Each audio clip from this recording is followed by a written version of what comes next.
Hi, lesson number 3, meditation.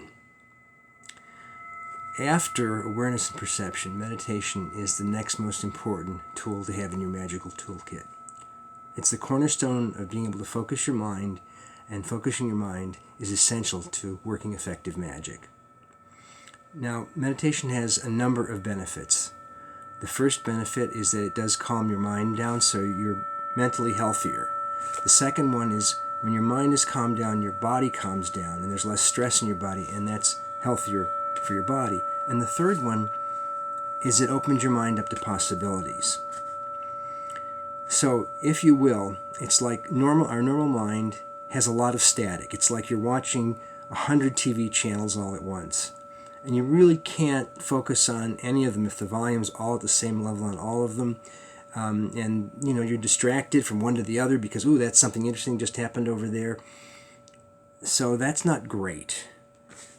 If you can bring it down to one channel or no channels and have all the 100 channels playing, but being able to just hear what's important or see what's important on each one and not be distracted by the others while that's happening. This is huge. And possibility, being open to possibility, is a huge part of magic. Because mostly we live in a world where the possibilities are very, very limited. I suppose if you're really wealthy, if you're really famous, maybe you have a lot more possibilities, but still, not really. We're still limited by a lot of things. All right, so today I want to talk about 5 types of meditation. They're all seated meditations. I'm going to start with the most famous one, which is called Transcendental Meditation, or TM. A teacher gives you a mantra, which is a syllable or 2, and you just repeat it in your mind. You don't say it out loud, but you repeat it in your mind and just keep repeating it and repeating it and repeating it for a length of time. If you want to do TM, you go find a TM teacher. I did TM a long time ago. It was fine for a bit, and I moved on to Zen. So from that, the next one would be focusing on an external object. It's taught in a lot of different traditions. In yoga, I was taught to focus on a candle flame. You just stare at a candle flame for like 10 minutes and let that sort of fill your mind up and let everything else go. So with all meditation, you're trying to relax your mind, to focus on less and less and less. Let all sorts of the external chatter, the noise in your head, the chatter go until you're down to just what it is that you're focused on. So some people like to use external images. Mandalas, that's a mandala, okay? It's usually a circle with geometric designs and some type of sacred symbols or images within the picture. Some people just like to use a sacred picture. This is a Tibetan one that I like. Okay? Some people like to use tarot cards. You can do that too, if that's what you want to do. All right? Another one is guided meditation. Guided meditation, someone talks you through a meditation, and you just follow what they say. A really good one, I think, is by a wonderful teacher named Yongey Mingyur Rinpoche. That's Yongey, Yongey, Mingyur, Mingyur, Rinpoche, Rinpoche. It's called A Guided Meditation on the Body, Space, and Awareness. It's available on YouTube. I will try and set up a link to this. We're working on that. And that would be a good place to start. You can also do focusing on the breath. A lot of meditations in the beginning, like Zen, focusing on the breath is one of the places you start. Tibetan Buddhism, it's one of the places you start. The simplest way to do the focusing on the breath for me is counting from 1 to 10. So with all meditation, if it's a seated meditation, I like to sit down, rock back and forth just a little bit just to get myself a little relaxed. And then I like to take 3 deep breaths.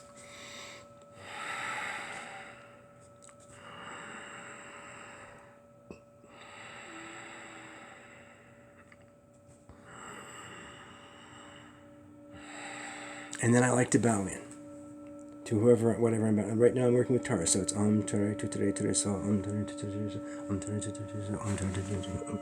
Tara so. Okay, and then I begin the actual meditation. Put my hands on my knees, or I can put my hands like this in a mudra in my there, whichever is the most comfortable. And then I just count the breaths. Okay, so it's 1, 2, out, 3 on the out breath. Okay, and do that till you get to 10, and then start over again with 1. And you can do that for 100 times. You can do it for 5 minutes or 10 minutes. I like to do 20 minutes every day. That's a nice balance for me. Some people like to do half an hour. Some people like to do 10 minutes.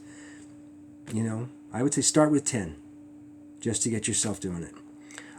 That's the easiest one, I think. You can also, if you want to do the mantra one, you don't have to go to TM. You can, again, look online and find a mantra that appeals to you and find out how to pronounce it correctly. And then finally there's formless, which is my current practice. And that's in Zen, they call it Shikantaza, and in Tibetan Buddhism, it's Shamatha. Sometimes the higher form of it's called Dzogchen. And that's where you don't focus on anything. And the difficulty with that one is that it goes between being able to do that and getting caught and daydreaming. Okay? So you're always going to have thoughts coming in, no matter what type of meditation you do. The goal with that is when they come in, don't grab them and go, oh, you know, and really want to work with that, run with that thought. No. Or, oh, get that away from me. Oh, it's horrible. No. Thought comes in, I hate my boss. Bye. Not there anymore. You don't get angry about it. Oh my God, I so want to get that job. I so want to date that person. No. You had it. Bye. No, it's not there anymore. Okay. And the other side of it that it can get problematic is that daydreaming. You're sitting there, you think you're doing Shikantaza, and before you know it, you're, surfing a wave in Hawaii, and you've been there for 5 minutes. No, that's not Shikantaza. That's daydreaming. Okay? So once you're aware that you're daydreaming, you let it go, and you come back. So with all the meditations, once you realize that you've stepped back into the stream of chatter, mental chatter, let it go. Don't berate yourself. Don't say, oh, I screwed that meditation up. Oh, I can't meditate. It's terrible. No, that's what every meditator goes through. That's just part of meditation. You have the external thoughts, you have the unimportant thoughts, but you let them go. Meditation is letting it go. Over and over and over again. And in the beginning, it can be really difficult, so that's why I would say try all of these. Find one that works for you and that's the easiest to do and that you want to sit down on the mat and do it or on the cushion and do it every day, and then do that one. You don't have to, I was told that this would be the easiest one for me and this would be the hardest. Turned out not true.